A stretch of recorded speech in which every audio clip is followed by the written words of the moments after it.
That's your go. Engineering wise, technically, consultations, seeking approvals, coordination between the government, central government, and the local government, coordinating among the 3 district municipal assemblies. Even from the traditional council. Kajinya hola nitan mukata tu alaba matat blotata toy la kakada jiba atua kata mitasina miawo nikuta kata ta anami signa ya fiamanya ba kakana miele de miawe mi magawe kekekeka de shia de ke jojoga najo mi nana oga da anyo ba mi awo nana afi agloba mi ewu blo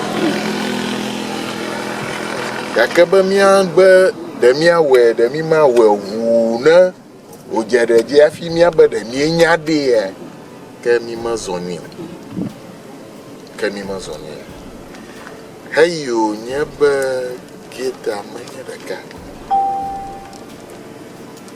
at least me have bato akpobaleke wono. Let me state categorically that the 3 of us, the Honorable MCE for Keta South, the Honorable DCE for Amroga District, and the Honorable MCE for Keta Municipal, we are declaring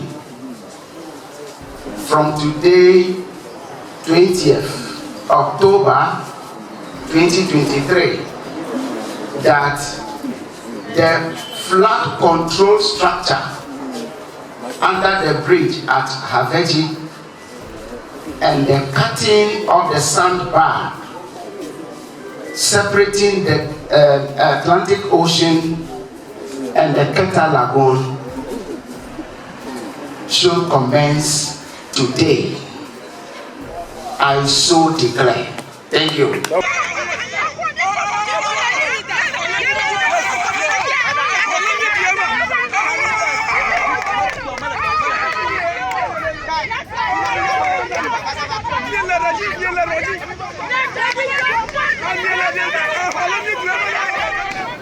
What is the purpose of the floodgates that was designed by the white man who came to construct the defense? I want to believe that the white man in his own wisdom would have had a foresight into the nearest future that something like this would happen. And I want to believe that is why the white man designed that for a day like this. So if we are not in agreement, I want to be lectured on it. What is the essence of that? That is the first one. The floodgate. No, it is not a flood gate. or a slave gate. It is not. That gate is purposely made for the fishermen. It is raised. When you raise it, the canoe passes under to the other, that's from the smaller lagoon to the bigger lagoon. And secondly, when the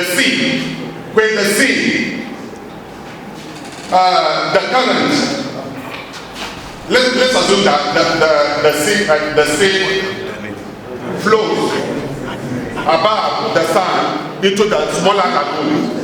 Normally, what happens is that it moves from the smaller lagoon through the gate, through that gate into the bigger lagoon. So that gate, to me, it is not a floodgate or a slip gate. It is a lifting gate purposely for the fishermen who do fishing using the canoe. They pass through that gate into the bigger one, or from the vice versa, from the bigger one to the smaller one. That is the purpose of that gate. This is not a floodgate. Land structure there costs $3 million, and it is not just a canoe. It is a flood control structure. The lagoon is outside. Okay, we are not going to cut a trench like this because naturally the sea waves are traveling current this way. So you cut a trench like that so that the lagoon flows in, enjoying the sea, and that transportation goes that way. So I will cut a trench about this size, slightly below this level. So because the water here is higher than the water here, there will be natural flow. The curve of water will continue way into the lagoon. It's so huge that the force of water has to flow. It sometimes will open the sand slightly, and when the water drops, the vertical sand will fall back. It's only sand, no concrete form. So the vertical sand will fall back. Because I have excavated the sand and poured it on the bank. I excavate and poured it on the bank. There's a heap of sand here. Anytime the sea wants to intrude, we can push the sand back to close it. Anytime. That period of intrusion is 6 hours because of the tide going and coming over a 12-hour period for each half time.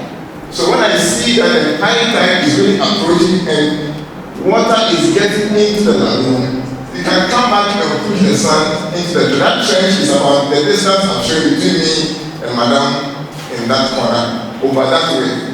If you get any bigger, just close them off. You can leave the back because the lagoon will be there. But people shouldn't go there and play or do anything because water level difference like this over the lagoon is a lot of current. That is why the gate is there.